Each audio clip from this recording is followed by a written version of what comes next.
Hello, dear friends. This is Phone Support Channel. Before you start watching this video, please subscribe to the channel and give it a like.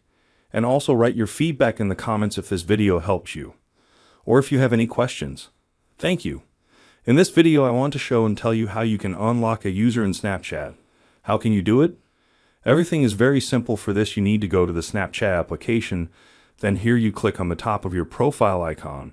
You have a profile opens now. Here you click on the top of the settings icon. Click on it now. Here you go a little lower and look for the item called private control, and here we have an item called block users. Click on it. Here are all the people that we have blocked in Snapchat.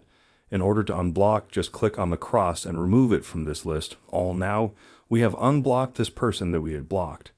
As you can see, this is a very simple and quick way. Done. There's nothing complicated. If you like this video, put likes and subscribe to the channel, and also watch other useful videos on the channel.